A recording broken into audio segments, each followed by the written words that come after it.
Hello guys, नमस्कार आप लोग को। हम लोग पीछे के क्लास में देख रहे थे कैटालिसिस के बारे में, उसके कैरेक्टर के बारे में। आज हम लोग देखेंगे एंजाइम कैटलिस्ट या एंजाइम कैटालिसिस। तो एंजाइम कैटलिस्ट और एंजाइम कैटालिसिस के बारे में हम लोग जानना है यहाँ पर, तो उसको हम लोग यहाँ पर देखते हैं। तो स्टार्ट करते हैं।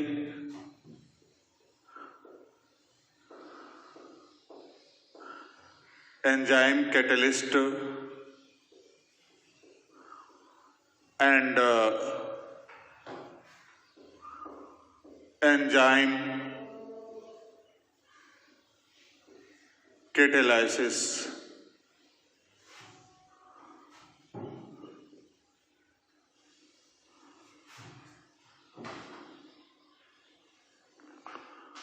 तो कहता है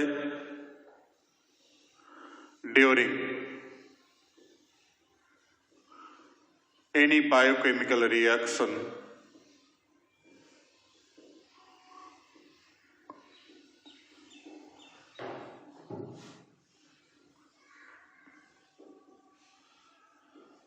some enzymes are released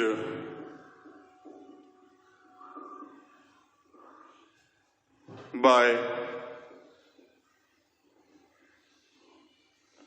microorganism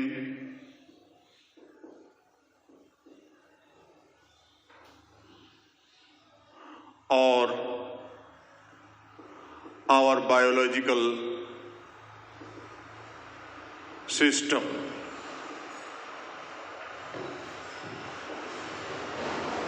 Then such enzymes change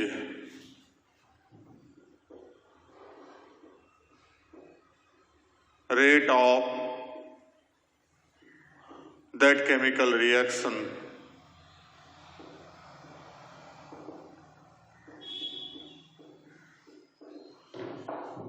which is called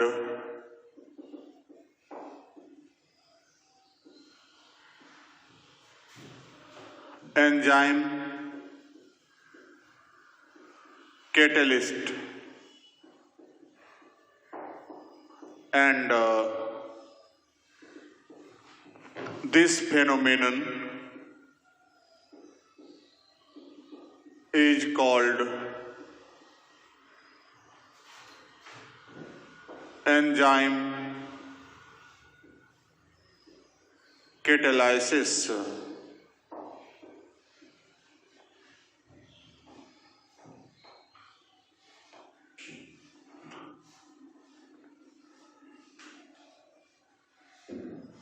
तो हम लोग यहाँ पर देख रहे हैं कि कोई भी बायोकेमिकल रिएक्शन है, उस बायोकेमिकल रिएक्शन के दौरान माइक्रो ऑर्गेनिज्म के द्वारा या जाकर के हमारे शारीरिक सिस्टम के द्वारा, जैसे होता है कि ये सब रिएक्शन बाहर में भी कंप्लीट हो रहा है और हम लोग के शरीर के अंदर भी कंप्लीट हो रहा है। जैसे हम लोग का पाचन तंत्र है, तो पाचन तंत्र में भी बहुत सारा एंजाइम वहां पर काम कर रहा है। भोजन के बहुत सारा पार्टिकल्स को, कंपोनेंट को, जैसे कार्बोहाइड्रेट है, प्रोटीन है, फैट है, सबको डिकम्पोज कर रहा है। तो वो एंजाइम जो वहां पर रिलीज हो रहा है हम लोग के सिस्टम के द्वारा या जाकर के जो है माइक्रो ऑर्गेनिज्म के द्वारा, उस एंजाइम को कहेंगे हम लोग, वो एंजाइम करता है वहां पर क्या है कि रिएक्शन के रेट को चेंज करेगा। जैसे इधर कैटलिस्ट हमको रिएक्शन के रेट को चेंज कर रहा था, उसी प्रकार से ये भी रिएक्शन के रेट को चेंज करता है। तो इस एंजाइम को हम लोग कहेंगे एंजाइम कैटलिस्ट और ये घटना कहलाएगा एंजाइम कैटालिसिस।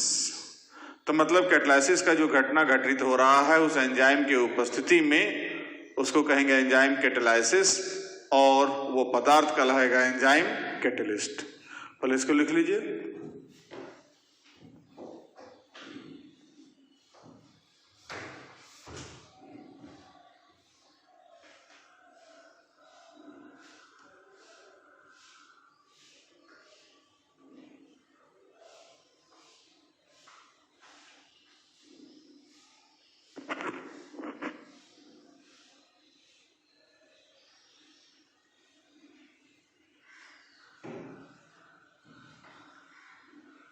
अब इसका कुछ एग्जाम्पल देखते हैं हम लोग।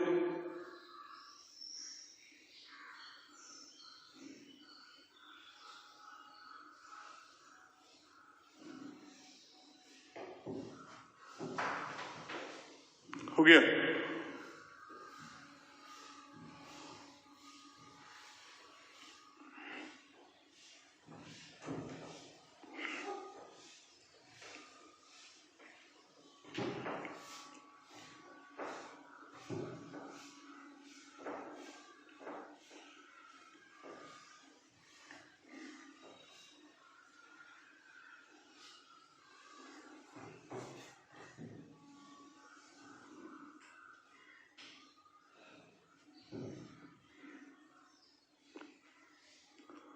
जैसे एग्जाम्पल के लिए हम लोग देखते हैं C12H22O11 plus H2O।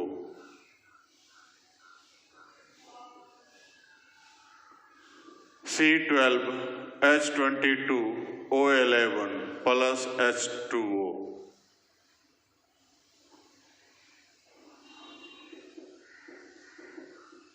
O11 plus H2O।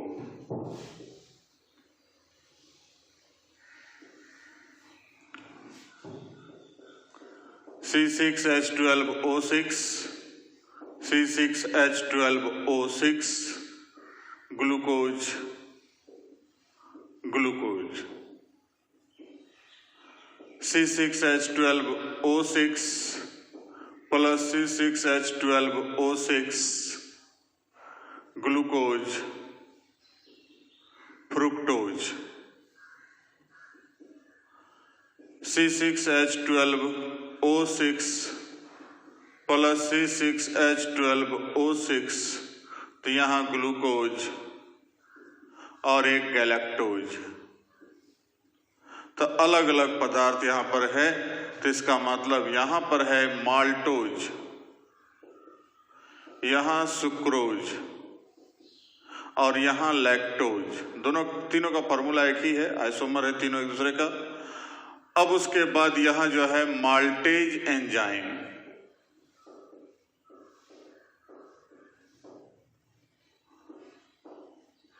Sucrase enzyme, lactase enzyme. तो इस प्रकार से यहां पर अलग अलग एंजाइम का यूज करते हैं और अलग अलग रूप में डिकम्पोज हो रहा है। तो ये सब एग्जाम्पल है एंजाइम कैटालाइसिस का। लिखिए इसको और एग्जाम्पल देखते हैं।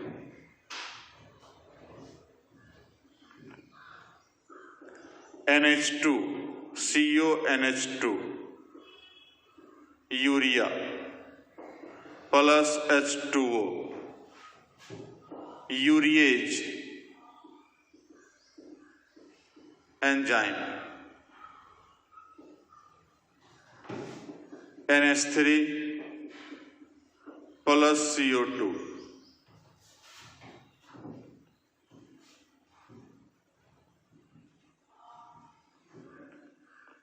C6H10O5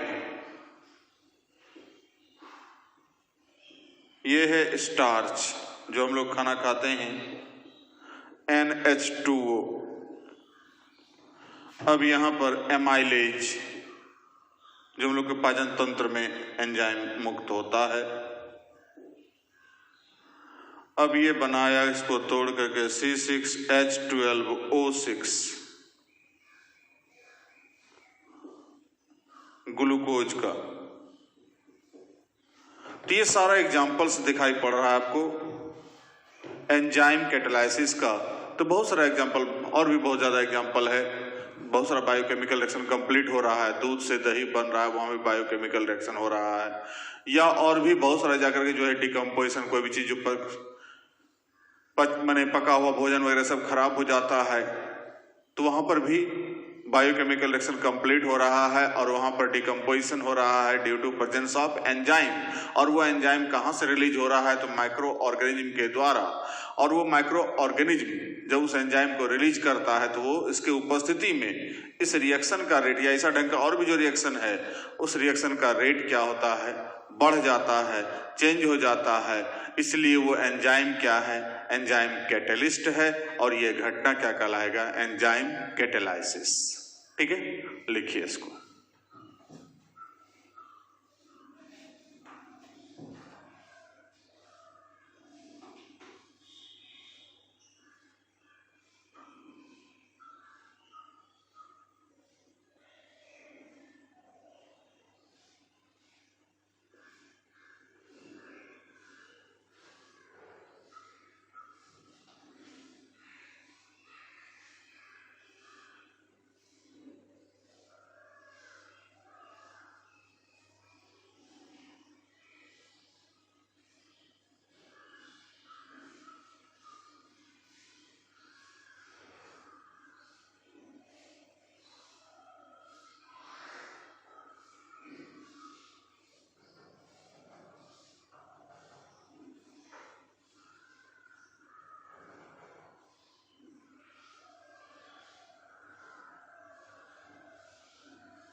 हो गया?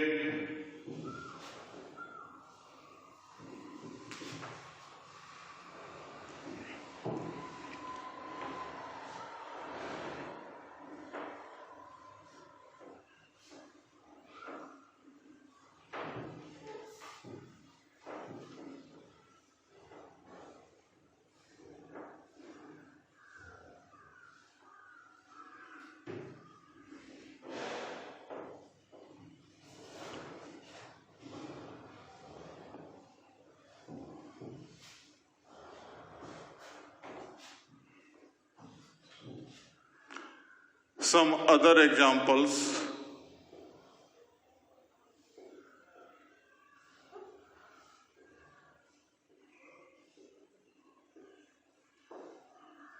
Yes, some examples of short में इसको दिखला दें।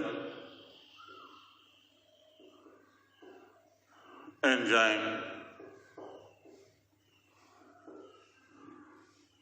एक तरफ एंजाइम्स,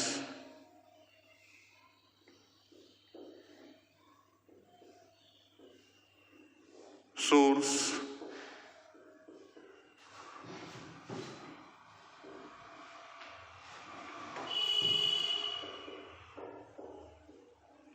एंजाइमेटिक रिएक्शन,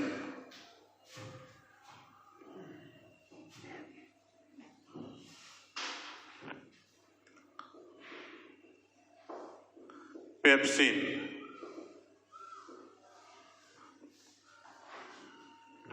कहां से निकलता है? तो स्टोमैक, हमारा आमाशय से।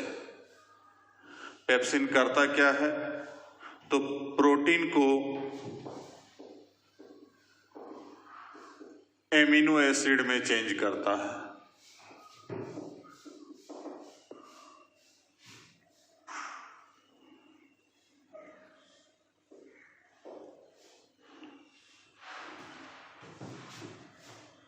दूसरा है लाइपेज, ये निकलता है सलाइवा से, लार से, जो हम लोग का लार है। ये क्या करता है? फैट अथवा लिपिड,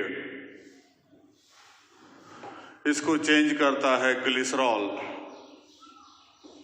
प्लस फैटी एसिड।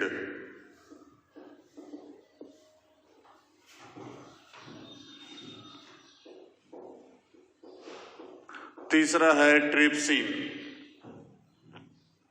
ये इंटेस्टाइन से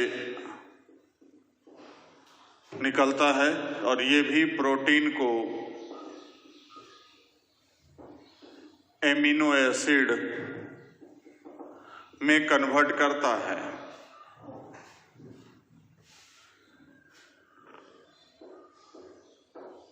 माइकोडर्मा एसिडी,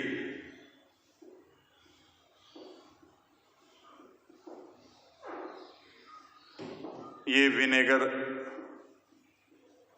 में प्रेजेंट रहता है और ये इथाइल अल्कोहल को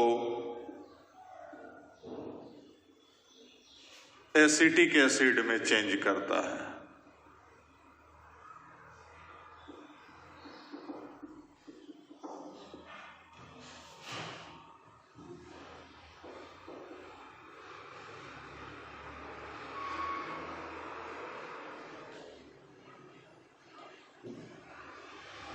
जाइमेज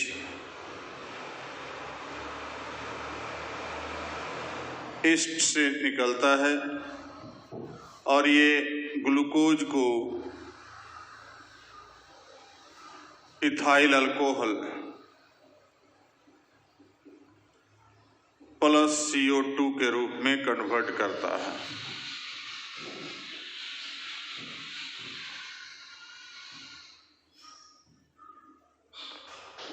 इन्वर्टेज ये भी ईस्ट से निकलता है। ये सुक्रोज को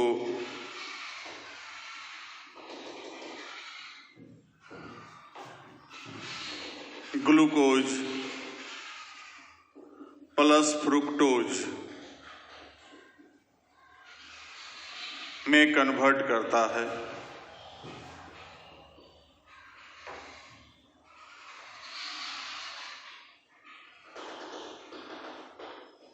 lactobacillus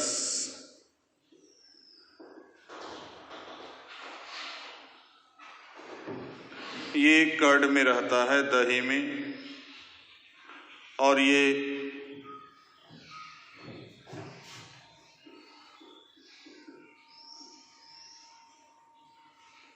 fermentation of milk, milk का फर्मेंटेशन मतलब दूध से जो दही बनता है उसमें ये हेल्प करता है।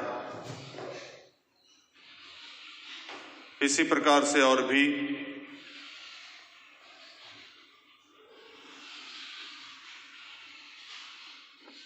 एमाइलेज सलाइवा से मतलब हम लोग के लार में, तो ये जो है स्टार्च को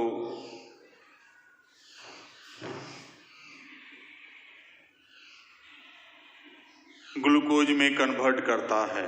तो इस ढंग का जो उधर ऊपर में देखे एग्जाम्पल वो सब तो था ही, और ऐसा ऐसा जो और भी एग्जाम्पल्स है जो एंजाइम कैटालिसिस का एग्जाम्पल है। एंजाइम वहां पर बहुत सारा एंजाइम निकल रहा है, सोर्स देख लिए क्या क्या करता है, कन्वर्ट करता है। तो कोई भी एग्जाम्पल हम लोग दे करके दिखला सकते हैं एंजाइम कैटलिस्ट के बारे में। चलिए इसको लिख लीजिए।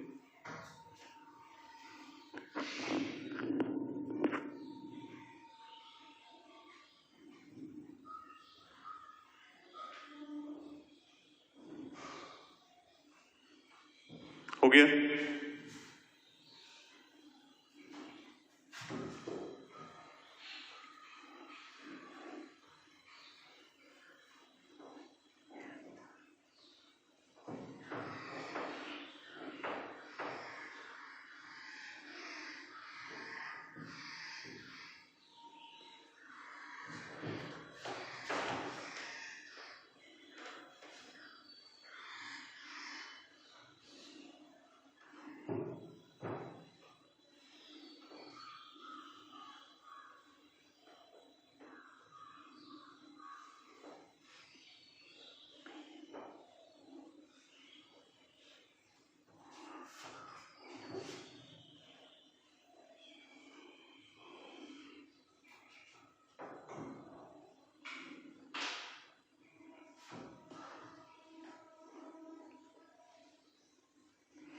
mechanism of enzyme catalysis.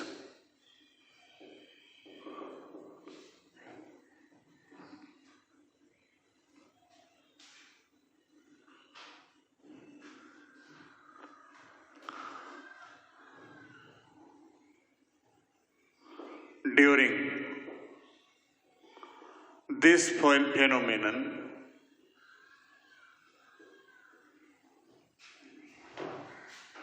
enzyme helps into changing of rate of biochemical reaction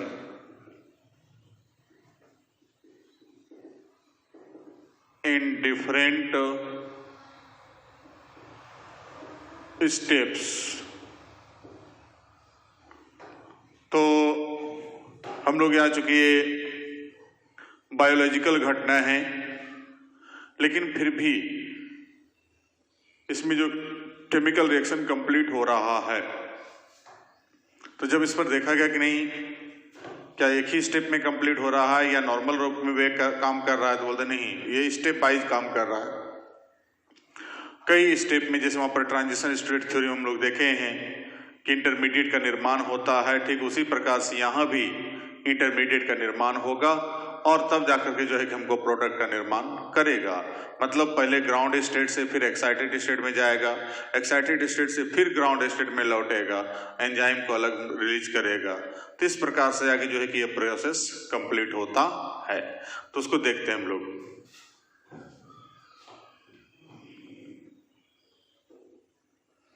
step first,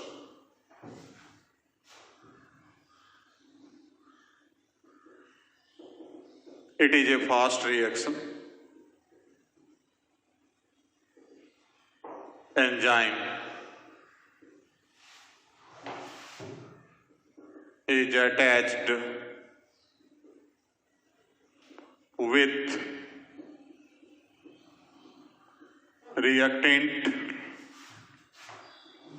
और सबस्ट्रैक्ट।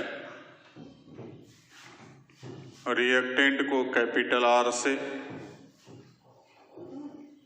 और सबस्ट्रैक्ट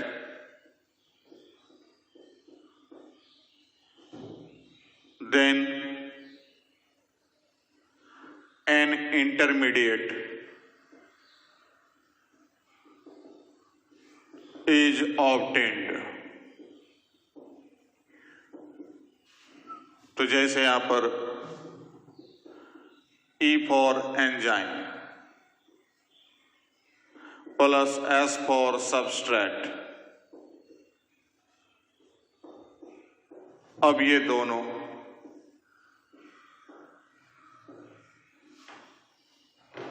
ये इंटरमीडिएट फास्ट स्टेप है ये।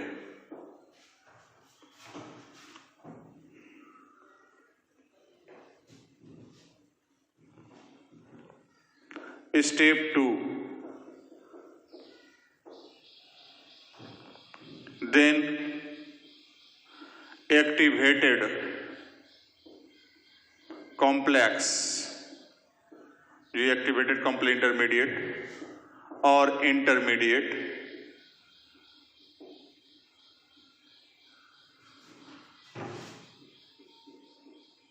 starts to formation of product. तो प्रोडक्ट बनाने के लिए चालू हो जाता है।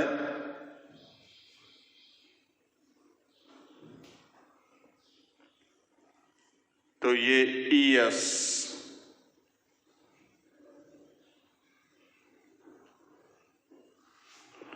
तो ये जो है प्रोडक्ट एक्टिवेटेड कॉम्प्लेक्स है, मतलब प्रोडक्ट के रूप में चेंज हो रहा है, तुरंत नहीं होता है डायरेक्ट। अब ये स्टेप 3, फाइनली ऑब्टेन्ड कॉम्प्लेक्स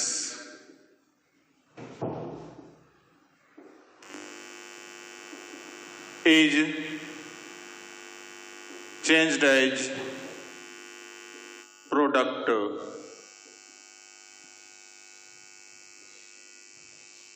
अंत में यहां पर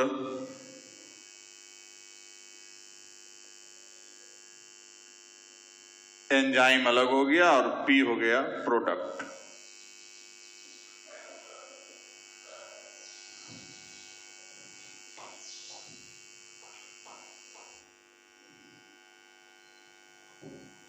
तो इस प्रकार से तो यहाँ पर ये प्रोडक्ट एक्टिवेटेड कॉम्प्लेक्स है और ये जो है रिएक्टेंट एक्टिवेटेड कॉम्प्लेक्स है, अर्थात इंटरमीडिएट है। तो इस प्रकार से 3 स्टेप में कंप्लीट हो रहा है। ये स्लो स्टेप है, ये फास्ट है और ये क्या है, स्लो है। चलिए लिखिए।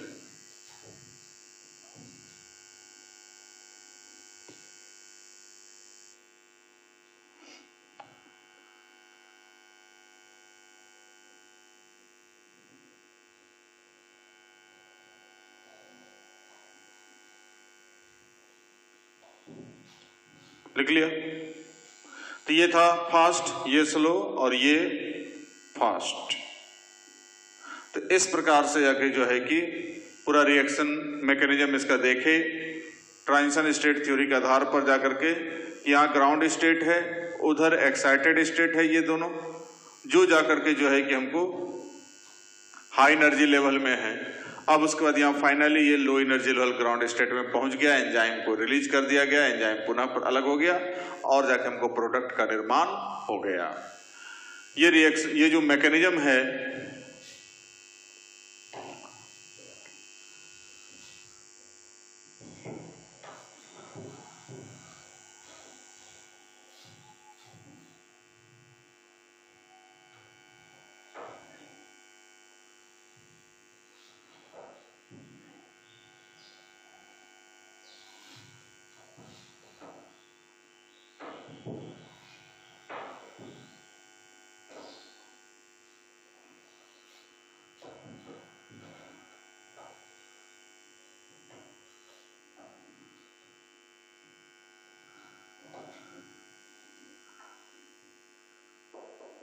नोट में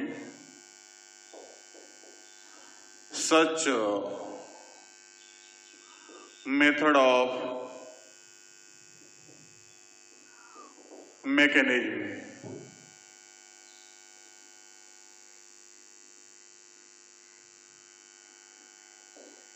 was given by Michaelis and maintained.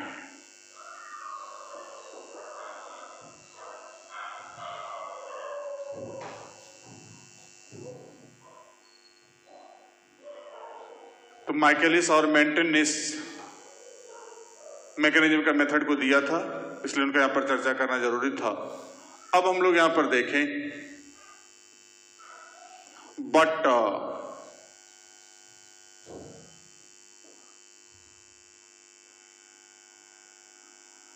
Attachment of, इसको नोट में ही रहने दें। अब आगे बढ़ रहे हैं मैकेनिज्म में ही। Attachment of enzyme and substrate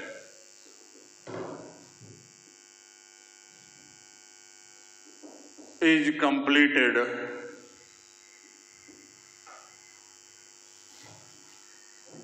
as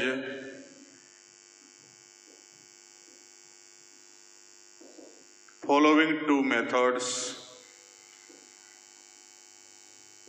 एक तो है जाना पहचाना, जो हम लोग संडे वाला क्लास में जाके जो है कि जब देख रहे थे हम लोग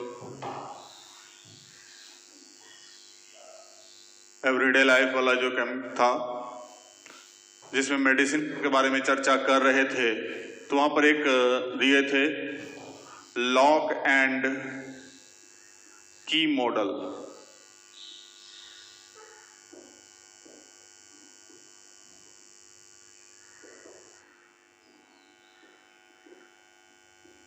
According to this model,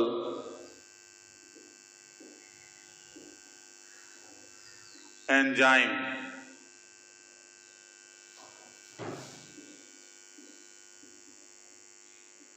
attaches with reactant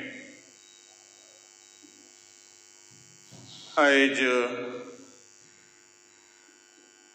lock and key system,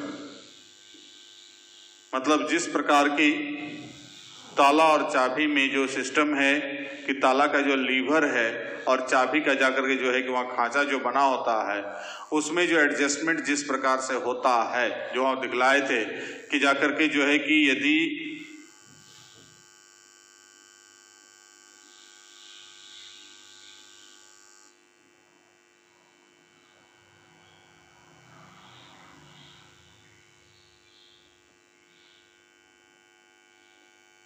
ऐसा करके कुछ मॉडल है, मान लीजिए की है ये,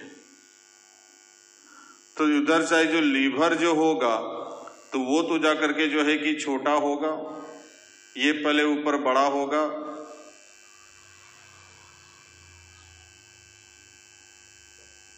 और उसके बाद ये वाला पोर्शन छोटा होगा, फिर ये वाला बड़ा होगा, फिर ये वाला छोटा होगा,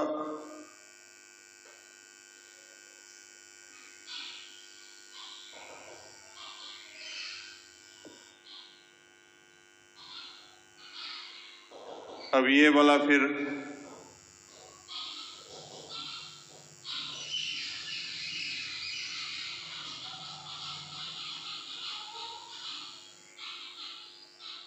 तो इस प्रकार का मॉडल जो यहां एडजस्ट करेगा, ये मान लीजिए लॉक का है अंदर का सिस्टम, तो ये जाकर के जो है एडजस्टमेंट का जो तरीका है कि ये खांचा है, अब इसमें ये जाकर के एडजस्ट कर रहा है, तो ये एडजस्ट करने का तरीका इसे कहते हैं लॉक एंड की मॉडल। तो इस मॉडल के द्वारा भी यहाँ पर एडजस्टमेंट हो रहा है, जो चर्चा हम लोग कर चुके थे क्लास में, जब हम लोग केमिस्ट्री इन एवरीडे लाइफ देख रहे थे तब।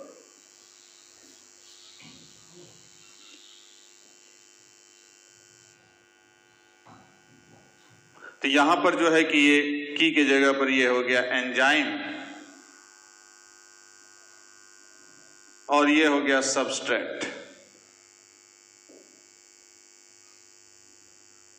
अब ये की और सबस्ट्रेट दोनों आपस में जुटेगा और जुट करके जाकर के जो है जो रिएक्शन हम लोग दिखाए उस हिसाब से हमको अटैच करेगा। दूसरा सिस्टम है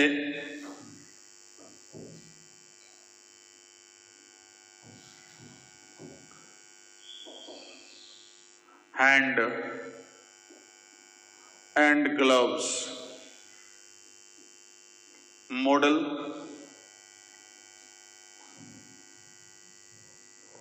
या इसी को बोलते हैं इंड्यूस्ड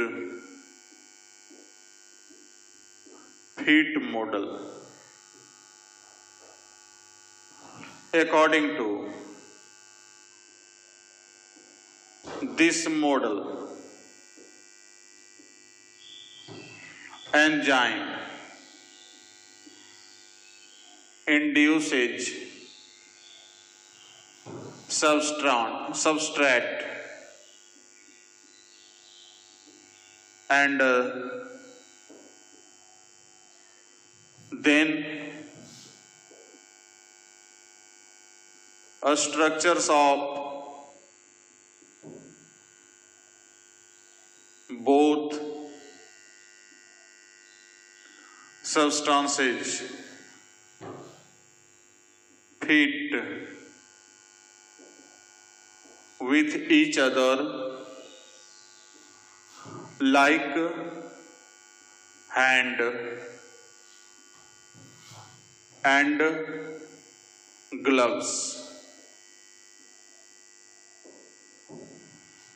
तो जिस प्रकार से कि हम लोग हाथ में ग्लव्स पहनते हैं, ठीक उसी प्रकार से यहाँ पर एंजाइम पहले क्या किया गया, सबस्ट्रेट को इंड्यूस किया, प्रेरित किया, एक्टिवेट करने का प्रयास करता है और तब उसमें एंजाइम जाकर के उसमें ग्लव्स की तरह उसमें सेट कर देता है, हाथ की तरह ग्लव्स में, और उसके बाद जब रिएक्शन कंप्लीट होता है फिर ग्लव्स जैसे खोल के हम लोग हटा देते हैं, ठीक उसी प्रकार से एंजाइम वहां पर हट जाता है और जाकर के जो कि फिर हमको प्रोडक्ट प्राप्त हो जाता है। तो ये माने स्टेप वही रहेगा, बस सिर्फ यहाँ पर खाली अटैच होने का जो तरीका है वो ये दो मॉडल के रूप में दिया गया है, एक तो लॉक एंड की मॉडल और दूसरा हैंड एंड ग्लव्स मॉडल। तो इस प्रकार के मॉडल से एंजाइम जो है काम करता है सबस्ट्रेट के साथ या रिएक्टेंट के साथ। देखिए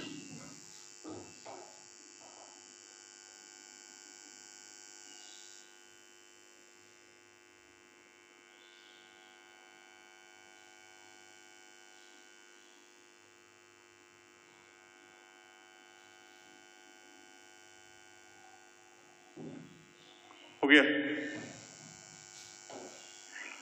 अब हम लोग यहां पर देखते हैं एंजाइम कैटलिस्ट से रिलेटेड एक और टॉपिक।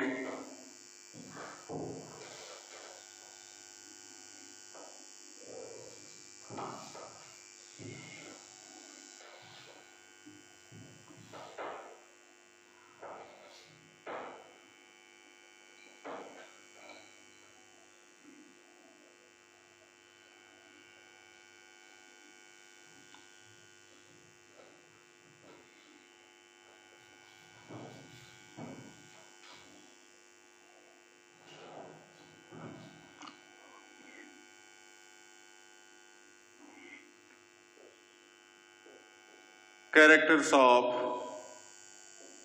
Enzyme catalyst. तो कैटलिस्ट का जो कैरेक्टर है वो तो रहेगा ही, कुछ इसका स्पेशली जो है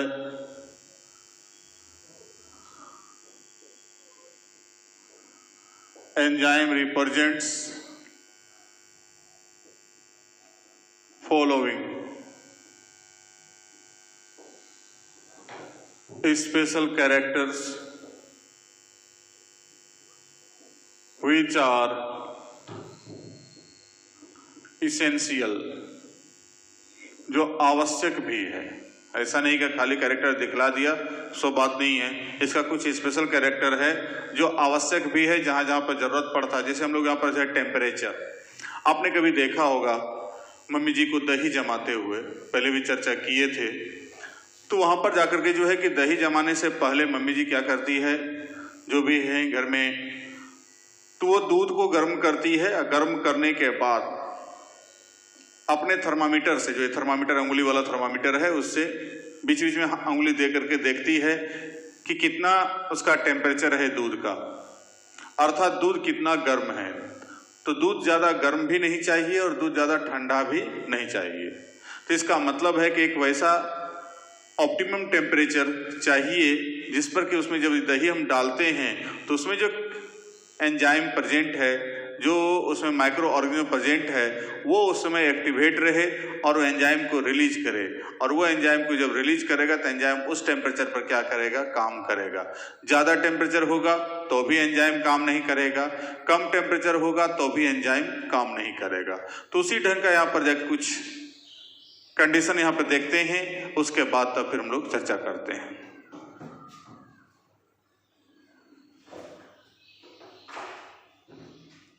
तो पहला, effect of temperature.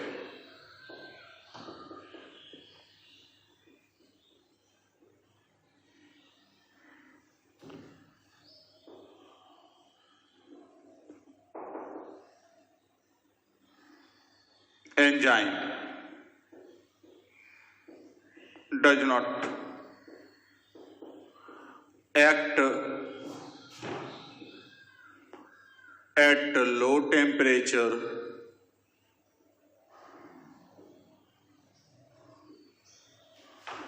as well as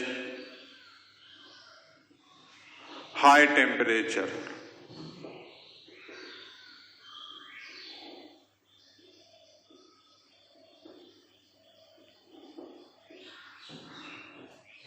मतलब ये जो है कि लो टेम्परेचर पर भी कार्य नहीं करता है और हाई टेम्परेचर पर भी कार्य नहीं करता है। तो लो टेम्परेचर के साथ साथ हाई टेम्परेचर दोनों पर भी काम नहीं करता है। तो करता कितना पर है, तो normally it was seen that enzyme catalyst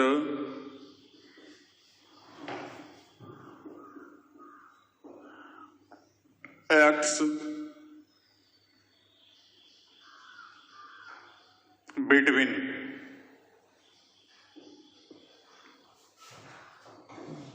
20 to 40 degree centigrade, यह औसतन है। इस at this temperature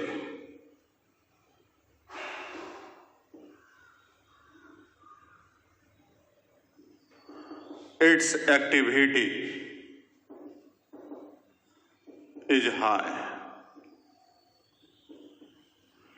तो टेम्परेचर औसतन चाहिए, मतलब मैंने बोला कि यहाँ पर लो टेम्परेचर भी नहीं चाहिए और हाई टेम्परेचर भी नहीं चाहिए। 20 से नीचे डिग्री सेंटीग्रेड टेम्परेचर पर जाएगा तो वहां पर भी काम नहीं। जैसे देखते हैं ठंडा दिन में कोई भी चीज का फर्मेंटेशन पॉसिबल नहीं होता है, तो उसी प्रकार से है कि जो है कि फिर गर्म टेम्परेचर पर भी कोई भी चीज का फर्मेंटेशन पॉसिबल नहीं होता है। तो इसलिए औसतन टेम्परेचर हम लोग को 20 से 40 के बीच, जैसे हम लोग के बॉडी में भी जो टेम्परेचर है 98 डिग्री फ़ारेनहाइट, जबकि टेम्परेचर कितना है तो वो 37 डिग्री सेंटीग्रेड के आसपास है। तो 37 तो हमको यहाँ पर 20 से 40 के बीच में आ ही जाता है ना। तो वैसे कंडीशन में उतना टेम्परेचर पर एंजाइम जितना भी है वो काम कर रहा है। अब जैसे टेम्परेचर अंदर का अधिक होगा तो भी नहीं काम करेगा, अंदर का टेम्परेचर कम होगा तो भी काम नहीं करेगा। तो इसलिए हम लोग का टेम्परेचर जो है शरीर का अंदर का फिक्स है, वो है जगह 98 डिग्री फ़ारेनहाइट या जाकर के जो है कि हमको अबाउट 37 डिग्री सेंटीग्रेड। तो 37 डिग्री सेंटीग्रेड के आसपास या 98 डिग्री फ़ारेनहाइट के आसपास है तो वो टेम्परेचर पर ये काम करता है। ठीक उसी प्रकार से बाहर में भी, जैसे गर्मी के दिन में कोई भी चीज जैसे दाल बना के रख दी, उसके बाद 4 घंटे के बाद फिर खट्टा हो जाता है, दूध फट जाता है, तो ये सब ढंग का जो फर्मेंटेशन का प्रोसेस है वो उसका कारण क्या है, ये ऑप्टिमम टेम्परेचर। अब इससे जो ही ठंडी दिन में खराब नहीं होता है, तो क्योंकि टेम्परेचर वहां 20 से बिलो चल जाता है, इसलिए वहां पर काम करना संभव नहीं है। दूसरा है स्पेसिफिक नेचर। ये तो पहले भी कैटलिस्ट का जो नेचर है कि स्पेसिफिक होता है। तो एंजाइम कैटलिस्ट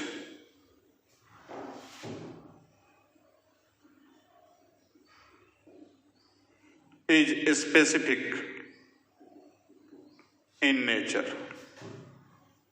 इसका प्रकृति जो है विशिष्ट है। So it acts for any special reaction. किसी स्पेशल रिएक्शन के लिए काम करेगा, सब के लिए काम नहीं करेगा। या एक कैटलिस्ट सब के लिए रोल नहीं करेगा, या एक रिएक्शन के लिए सब कैटलिस्ट काम नहीं करेगा, जो पीछे हम लोग वहां पर देख चुके हैं। ठीक उसी प्रकार यहां पर भी है। इसको लिखिए।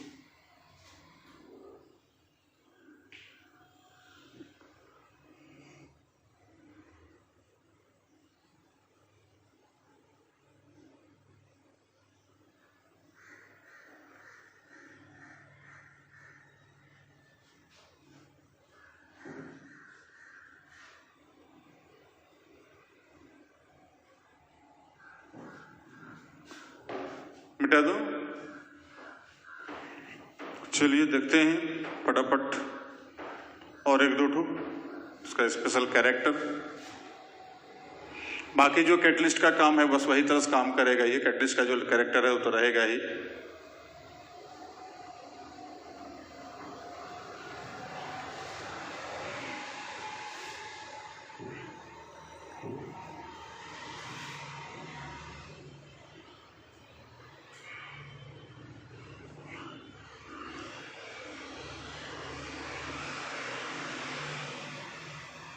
तीसरा एक्टिवेटर्स और coenzyme.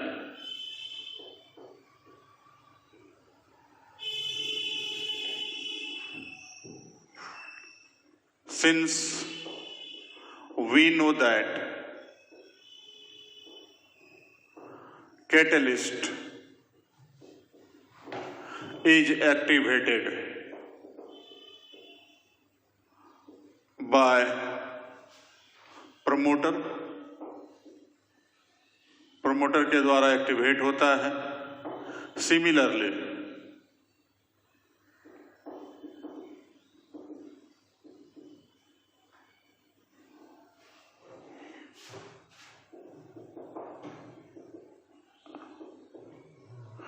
Enzyme is also activated by coenzyme और एक्टिवेटर्स। सेम वही चीज है। एक्टिवेटर के द्वारा या प्रमोटर कहिए या कोएंजाइम कहिए, उसके द्वारा ये क्या होगा, एक्टिवेट होगा।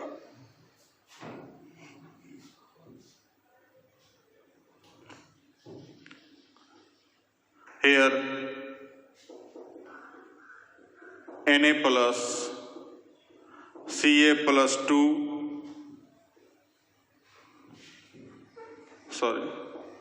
Cu plus 2 Co plus 2 etc. acts as activator। जो हम लोग के शरीर में मेटालिक आयनों प्रेजेंट रहता है वो जाकर के जो है कि एक्टिवेटर काम करता है, इसको एक्टिवेट करता है, जगाता है। उसी प्रकार से inhibitor,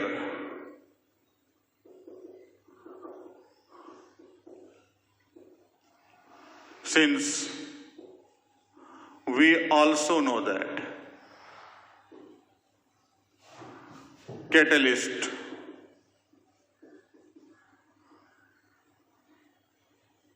can be destroyed by poison, मतलब catalytic poison.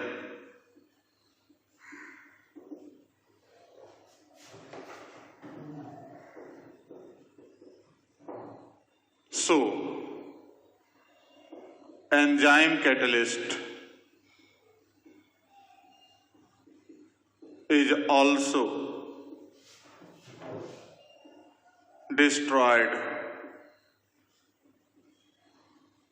by different types of inhibitors, रोकता है, उसको डिस्ट्रॉय करता है।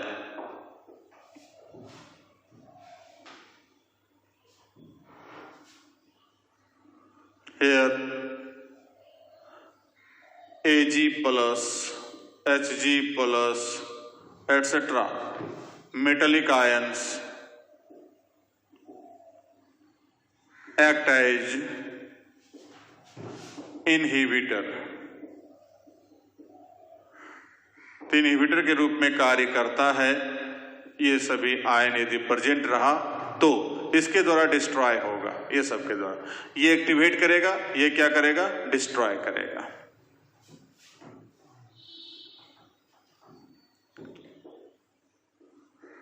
Effect of pH, different enzyme act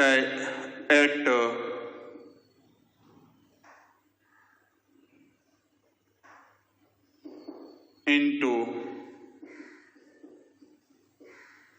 different medium of which pH value are different also।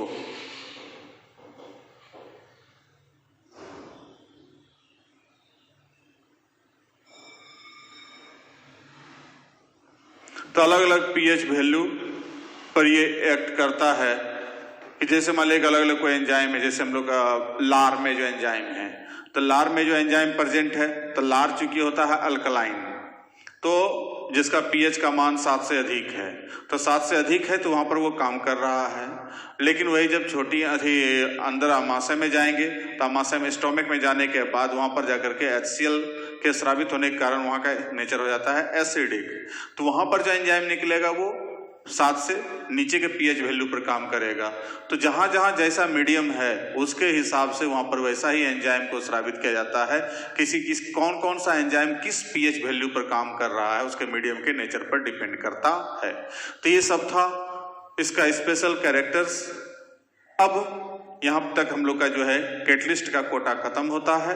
अब अगले क्लास में हम लोग मिलेंगे कोलॉइडल सॉल्यूशन के साथ। तब तक के लिए थैंक यू।